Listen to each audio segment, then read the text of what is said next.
सादर प्रणाम एवं नमस्कार आप सभी का। मैं रत्नम मिश्रा स्वागत करता हूं आप सभी का अपने वीडियो के माध्यम से। आज मैं कुछ इस तथ्य पे बात करने वाला हूं जो तथ्य भारतीय संस्कृति एवं सनातन की दृष्टि से एक महत्वपूर्ण बिंदु है। हम बचपन से ही पढ़ते चले आ रहे हैं कि यत्र नार्यस्तु पूज्यन्ते रमन्ते तत्र देवता। यह पंक्ति हमारी संस्कृति का धरोहर है, लेकिन आज इस पंक्ति का दुरुपयोग जो कि कुछ तथाकथित महिला वर्ग के द्वारा किया जा रहा है। एक कहावत है कि एक गंदी मछली पूरे तालाब को गंदा कर देती है। जी हाँ, ऐसे कुछ तथाकथित महिलाएं हैं, स्त्री वर्ग के लोग हैं, मात्र कुछ ही, संपूर्ण को मैं नहीं कह सकता। तो वो कुछ तथाकथित महिला हैं या जो स्त्री हैं जो कि इस अपने पूरे महिला समाज को दूषित करने का कार्य कर रही हैं। ये आप देख सकते हैं आए दिन जो घटनाएं घट रही हैं, जो नारी समाज जो कि पुरुषों पर लगातार शोषण कर रही हैं। बहुत सारी खबरें हैं जिससे आप अवगत हैं। जैसे हाल ही में अभी सोनम का किस्सा आप जान ही रहे हैं, जिन्होंने किसी षड्यंत्र के माध्यम से अपने पति की हत्या करवाई। तमाम ऐसी चीज़ें हैं और भी बहुत सारे किस्से जो कि 2025 में आप अवगत हुए हैं, जो कि नारी वर्सेस पुरुष को लेकर के हैं, जहां कुछ महिला वर्ग जो है पुरुष समाज पर हावी हैं।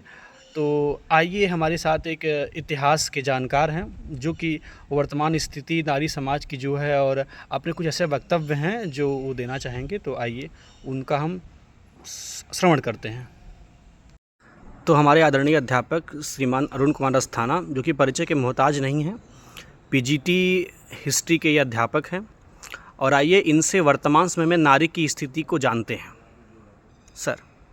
मेरे प्यारे भारतीय नागरिकों, जैसा कि अभी आपने विगत कुछ महीनों में कुछ ऐसी घटनाएं देखी हैं जो हमारे भारतीय संस्कृति को कलंकित कर रही हैं, इस पे मैं कहना चाहता हूँ कि आखिर में ये ऐसा हो क्यों रहा है।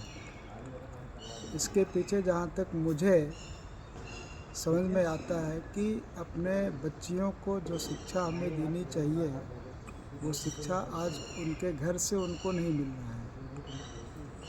आज उनको केवल ये शिक्षा दी जा रही है कि आपको पढ़ना लिखना है, आपको अपने पैर पे खड़ा होना है, अपनी आर्थिक स्थिति खुद सुदृढ़ करनी है। लेकिन वास्तव में नारी जाति का जो जन्म हुआ है वो किस लिए हुआ है, ये आज हमारे घर की माताएं उसको नहीं बता रही हैं। उसी का ये दुष्परिणाम है कि महिलाएं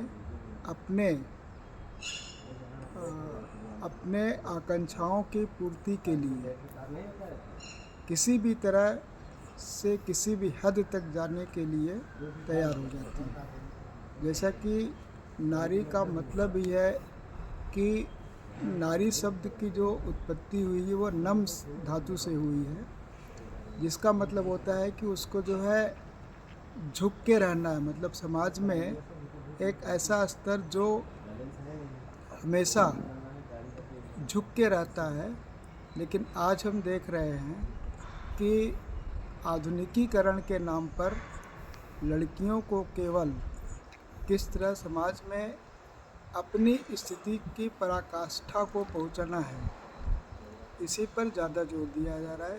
धन्यवाद। फिर कभी दूसरे टॉपिक पे हम आपसे बात करेंगे। जी हाँ, तो आपने अध्यापक श्री अस्थाना सर के माध्यम से उनकी बातों को सुना। और फाइनली मैं ये कहना चाहूँगा कि नारी भारत ही नहीं पूरे विश्व में हमेशा सर्वोच्च रही हैं और इन फ्यूचर रहेंगी।